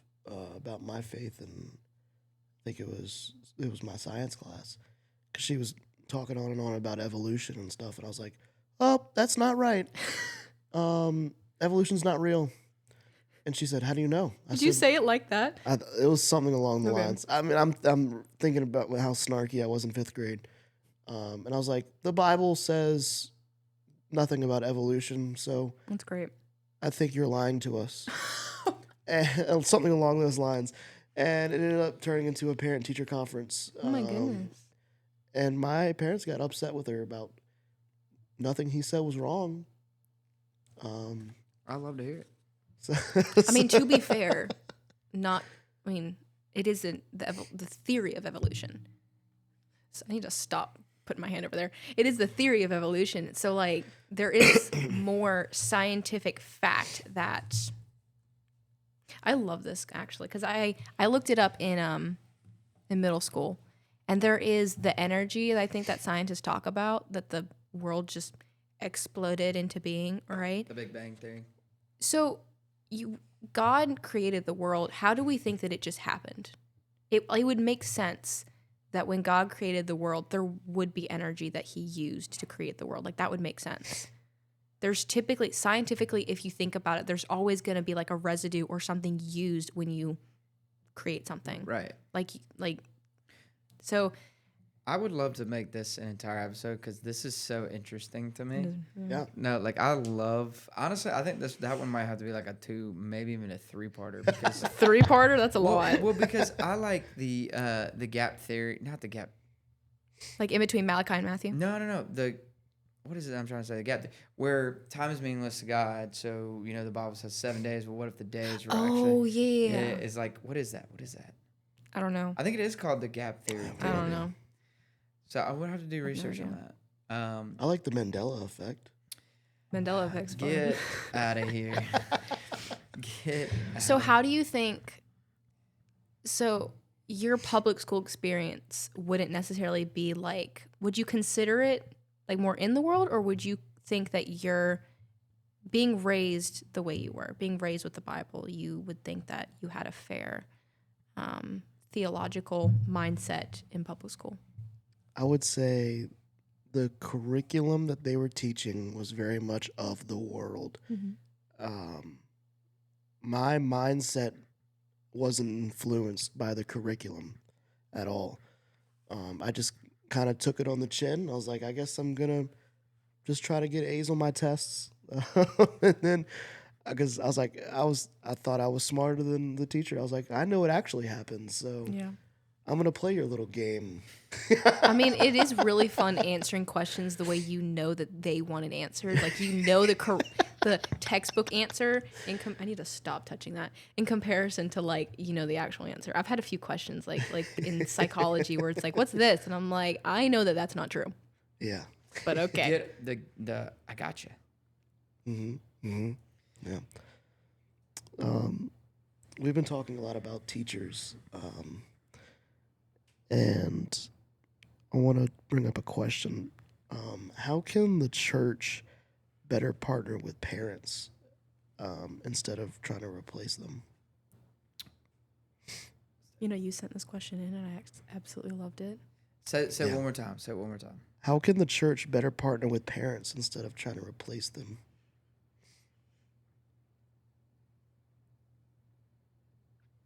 That's a tough one. I mean, one, trying to get them more involved. Mm-hmm.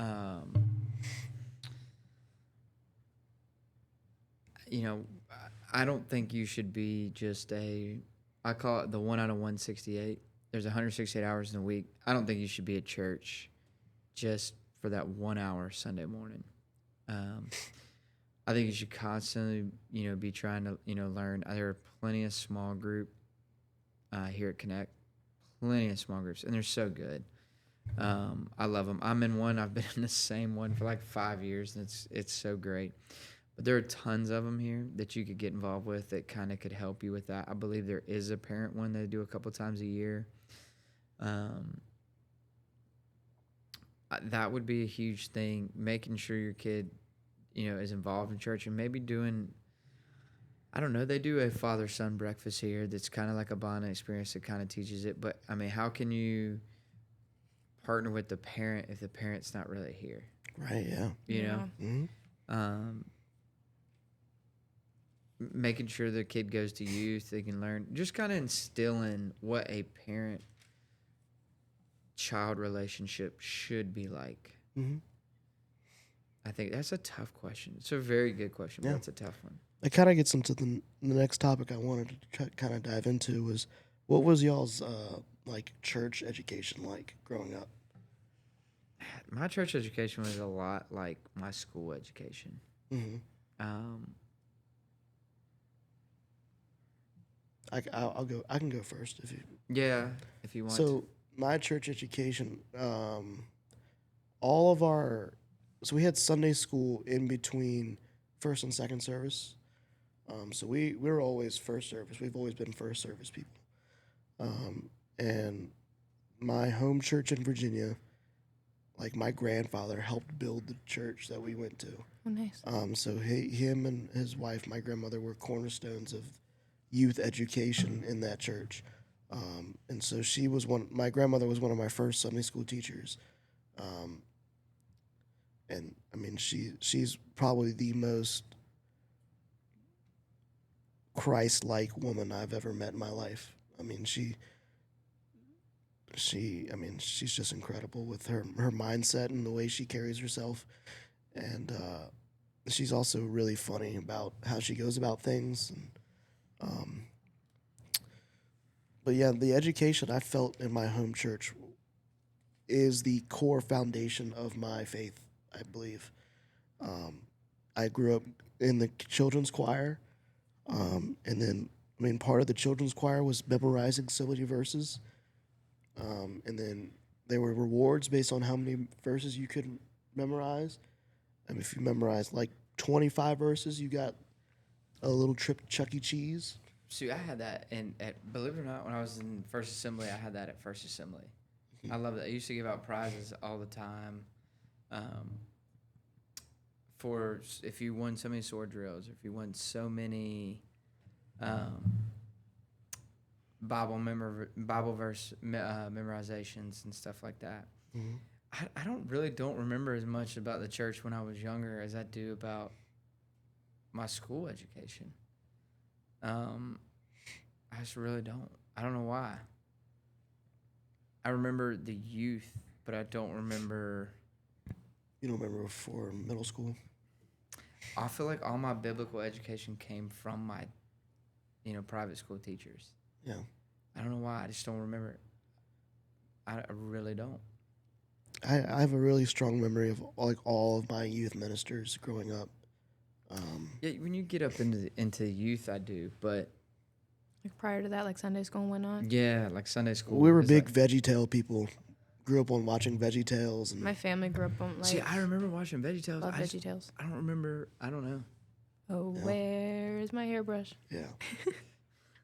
Sorry. The what Buffalo I song. was getting ready, dude. Barbara Larry, you remember- Manatee. You remember Larry You Boy? are Yeah. the one one for me. The rumor weed. Yeah. That was the rumor best movie ever. Yeah, that one, and then like the apple spider thing. Dude, that one was sick. What was about what was that show? Did you ever watch Bible Man? So I didn't realize that Bible Man was a thing until I was like until like 8th grade, 8th, 9th grade. Yeah. And then I wasn't watching it. I was putting it on for the kids that I was babysitting. I was watching it in like middle school. Bible Man was good. So what do you think the church education should prioritize more? Knowledge, character, or intimacy with God? I honestly, out of those, I would say all three: knowledge, character, and I mean, because they kind of feed off of each other. Because how can you have the knowledge without the intimacy with God? Not diving in the Word, not spending the time, and then how can your character grow if you don't have the knowledge to know how to make it grow? See, I was going to say intimacy because with intimacy with God brings forth so many other things. Right. So intimacy with God makes you like, I can't tell you, like, it became a habit, but now it's like I want to open my Bible in the morning. Like, so intimacy with God makes it so you want to dive deeper into the Word. It influences your character in a way that nobody else can. So I feel like intimacy is like the top point, and then everything else flows from that. I would say through my experience, I would think they just need to prioritize knowledge more. I feel like the youth groups that I grew up in always taught to be close with God, and you knew who He was and what He did, and you knew the characters in the Bible and whatnot. But as far as knowing why and what happened, like I feel like that's super important to know. And I don't know if a lot of kids growing up now know all of the little details that go into like why Shadrach, Meshach, and Abednego were in the furnace, or Well, I think the reason why that is because in Sunday school we go into Sunday school with these little excerpts of stories. Maybe because we're too young to fully understand like the grand scheme of things. Like we have Shadrach and Meshach and Abednego. Granted, we don't like as kids we don't know why they went through all of that. But there's only so much that these teachers can administer to children, like, I don't know, 6-year-olds to when does youth group start, to 5th grade kids. There's only so much that they can do, and only so much that they might feel that we can grasp. So they're giving us these little excerpts, but then afterwards, middle school to high school, I feel like, and y'all correct me if I'm wrong, school feels like it's getting more intense. And the people that you're around, like everyone's changing, like physically, but then also emotionally and mentally. And so I think that's why middle school is a really hard year because everyone's changing. Everyone's being mean to each other. So kids are going through that. And so church becomes like a back burner to them. And so they're not focused on Sunday school, and then they're not paying attention to maybe what the teachers are saying. And so then they don't really have the desire or curiosity to know why Shadrach, Meshach, and Abednego got thrown in the fiery pit, the fiery furnace, and that the fourth man that stood in the fire with them was the Lord. And I think that's when arguably that's when the drift from church for kids starts. Yeah. I will say it's very hard. I have volunteered in the elementary classes before. It is very hard as a teacher to try to explain to them a story without them running around or trying to play with something. You know, you try your best to explain what's going on and make them focus on the video or whatever. And it just might be something at home that the parents need to really sit down with them and go over it with it. Maybe the church is just not the right place anymore to break down these kid stories anymore. See, I would agree if like that's what's happening, but I feel like at this point, and I think a lot of families are doing that. Like the families of Connect are influencing their kids. Yeah. But I also think that with the time that we're in and the kind of cultural environment that has become, it's like you send your kids off to school and then you go to work. Then you don't see your kids for all day long, and then everyone comes home, everyone's tired. Everyone doesn't really want to talk to one another. Yeah. And that's where like the tension starts, and then we go to church. but then everyone's tired because like I don't know if y'all like I want to take a nap after church on Sundays. So everyone's tired. Everyone's going to go home and going to go take a nap. There's not a whole lot of like familial community happening. And so then parents might not necessarily realize that they need to pour deeper into their children. And I think that that's just become an unfortunate stereotype where parents, like we talked about what can the church do instead of like replacing parents. Parents have basically been replaced in the day-to-day life because children are away for so long. Yeah. In my opinion. Being replaced by their school teachers, really. Mm-hmm. Because the teachers are the ones teaching the kids. The parents, like parents don't really know what their kids are being taught, and then they come home with all this homework and all of these ideas, and then like their kids are going through full days or full lives that their parents don't even know about, and then they go through all this and they come home, and then the parents are like, "So what happened at school today?" And it's like, "Oh, it was good," but then they don't know what's happening, and then they're going through. Mm-hmm. All of these friendships, all of these dynamics, and then it is so difficult to communicate a lifetime, like hours to one person, especially when you're exhausted after a long day. Yeah. And so when parents are like, "Oh, how was school today?" It was good. It's like you may not want right, to figure out how to communicate all of that, or you just can't. And so there's no communication happening. Parents don't know what's going on. Mm-hmm. And so parents are being replaced by the school system. And it really makes me think about all the hours that you go through in public school, at least, and throughout the school year. You're at school. Like I was at school from 8:30 to 3:30. Mm-hmm. I was at school from 7 to 7. Really? Oh, practice. Why were you there that long? Wow. Practice and all that after. Oh, yeah, practice, yeah. I didn't count practice. Respect, man. I couldn't be there that long. Oh, yeah. I felt like school was like, everyone has gap periods now where you don't have to go to school. Like I'm talking with Cannon. Like, he has a whole, like, where he doesn't even have to be there till like 10:30. It's like, I didn't even have that option. It's like, you had to be there at 7:30, and you had to be there at 3:30. That's because Cannon's smart. But. Yeah, I'd say Alana's the same way. Alana had that too, and I'm like, that. She's like, you didn't have that? It's like, no. It's like, you were going to be there 7 to 3:30, 7:30 to 3:30.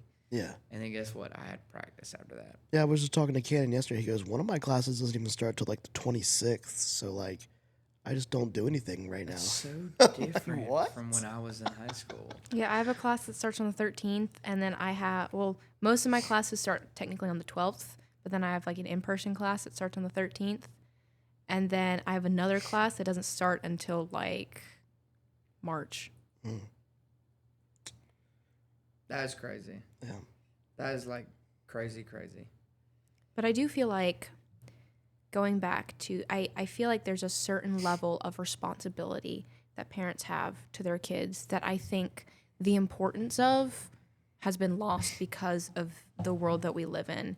And it's left this like, it's left children or even parents in the lurch of going to church and the relationship with the Lord, because you gain so much from the Lord just from teaching your kids. I wanted to read Deuteronomy 4. Yeah. 9. I think it's just 9.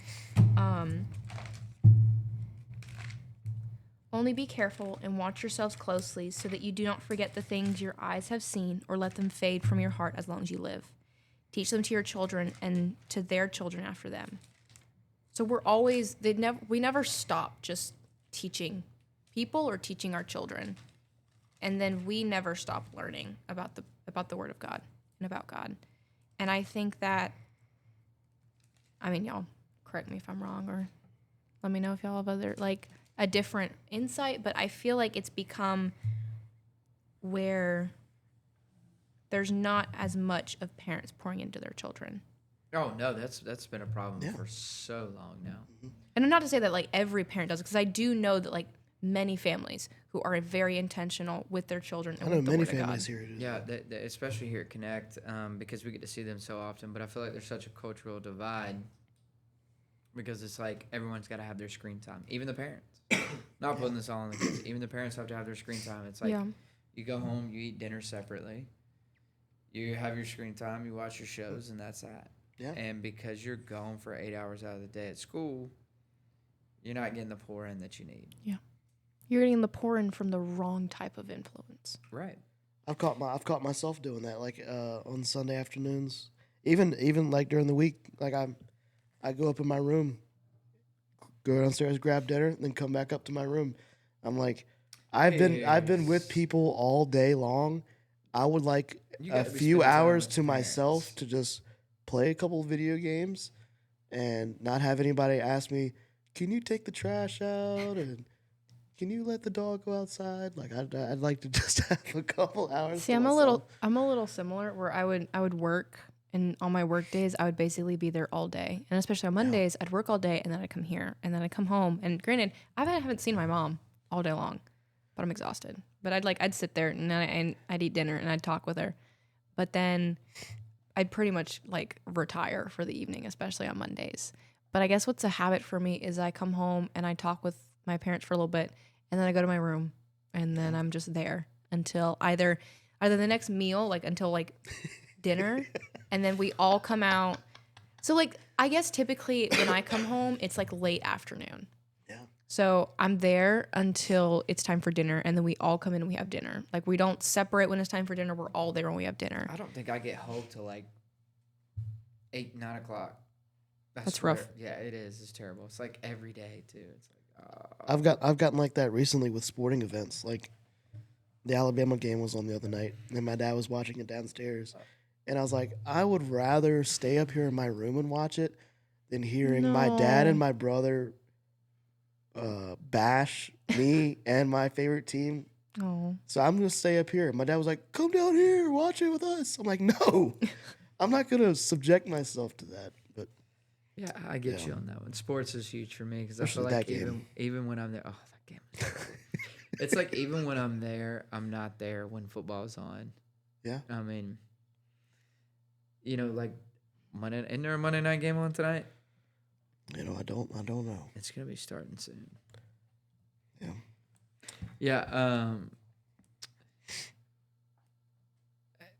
To go back to that, because I've been literally sitting here thinking this entire time, how can the church, you have got me fixated on this. How can the church partner with parents to like help them? I don't know.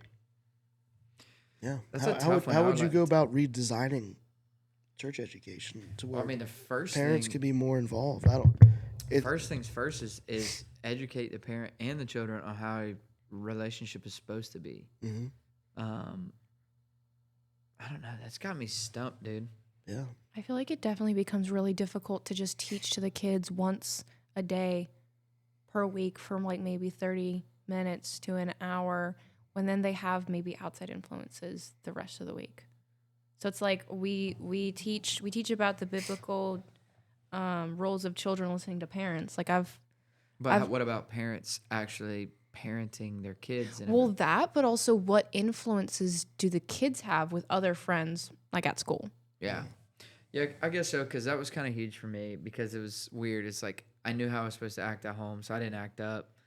I mean, I acted up. You can ask my mom, but I didn't act up in terms of like I was this terrible, terrible, person. But I knew at school what I could get and what I couldn't get away with. So I would test the envelope on that for sure. So Yeah. I don't know. This has been a lot to unpack episode. It's been a very good conversation. It has. I didn't think that it was going to be this long. No. I don't even know how long it's been because the It's things been behind over me. 2 hours. You're lying to me. No, right I'm now. not lying to you right now. An hour and 48 minutes. Hour 48.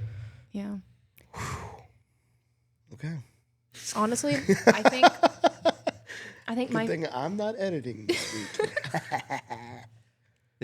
Is Chad Michael Murray That would be editing? Chad Michael Murray. Chad Michael Murray. I think the best takeaway that I can take from my education and then the people around me is being diligent to the church. Well, not specifically the church, but God. being diligent to education, and the type of education where it goes back to God in every single subject. Like the curriculum is intentionally going back to God, and being around people who are intentionally reminding of the Lord. I guess my takeaway is kind of what you said, to be intentional to the church, because we're the church, Yeah. right? Mhm. And so, I'm 30. My days of education, they're gone. And we know you can always be learning. I could always go back. He's but on the. Whenever my aunt gets bored, she gets another degree. okay, she's one of those.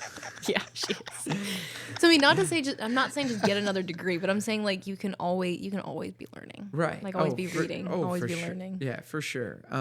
And I've definitely done a lot of reading over the last couple years, a lot of history, and then because of this podcast, a lot of like really diving into the Word, and then these other books in terms about what we talk about. Yeah. And I love our research days, but I want to be intentional to the church. I want to, we're talking about serve days and things like that. Yeah. I want to dive into things like that. Mhm. Yeah. What about you, Pierce? My takeaway is just I look at other people's lives and I just realize how blessed I was growing up in the education system that I grew up in. It was not the best, but I mean, it. We're blessed to be here with you, buddy. Yeah. Just I'm just blessed to be here. So. Dude, I'm not gonna lie, you stumped me with this question. I feel like I have to give an answer. I feel like he's that's gonna text us tomorrow and be like, I got it. I'm gonna text you guys tonight. It's gonna be like 2:48 in the morning. guarantee Like, you- got it. And I guarantee you, all youth ministers and children's ministers are asking the same question. Yeah. I mean, It's a really hard thing to try and navigate. Can we have a future episode where we touch on education in the church in particular? Because I feel like there's more to unpack in the education in the church. I we feel like should. there's much more that we could dive into. Yeah. I mean, considering that this episode itself was almost 2 hours, and it's on like our education and like the world's education. and like school, and we barely touch the church. Yeah. And the first thing we talk about, Pierce throws a question out there that I can't answer. And I'm sure, like, I don't know Sorry. about you, but I didn't even get through all the stuff that I'd written down. No, I didn't. I was sitting here because you told me close this up like 15 minutes ago, because I was like, there's no way we're getting this. We're two-parting it. I mean, literally, I wanted to touch more on this. There was 2 things on this front page I didn't even get to touch on. Yeah. I didn't get to do what I enjoyed versus what pulled me away. Oh man. This is just what happens when we're certified yappers on a podcast. Certified yappers. Yeah. Well, it's been good. Also, too, I want to show the listeners the other portfolio. Unashamed Living. Ooh. Is that not Nice. fancy? Very good. I haven't even seen that yet. I showed it to You told me about it. I even showed me it. on Sunday.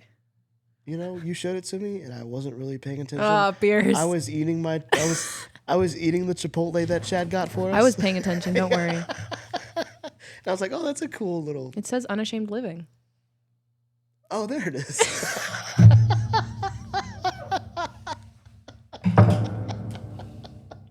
I was too focused on the Chipotle bowl that Chad got us. Dude, oh my gosh. I could eat Chipotle. I'm fasting tonight. Really want some Chipotle. Really want it. Well, Does anyone want to close us in prayer? I do, but I do really want to say this first. I'm very, very proud of you guys. That was good stuff. Sorry if I checked out there for a minute. I don't like to be stumped, and Pierce definitely stumped me. I definitely, I looked over and you definitely looked like you were deep in thought. And I was like, I'm going to leave him for a minute. I was over I could here. kind of see out of the corner of my eye. Hazel and I were having a conversation, and Snyder's just over there. You could see the wheels turn. Honestly, you looked a little concerned, and I was I was worried. I thought that something had happened because you looked a little concerned, but I'm like, I'm just going to leave it for a minute, and I guess he'll jump back in the conversation when he's ready. I was sitting up here, and I was like, carry the one. I'm doing long division. PEMDAS, parentheses. Yeah. Not PEMDAS.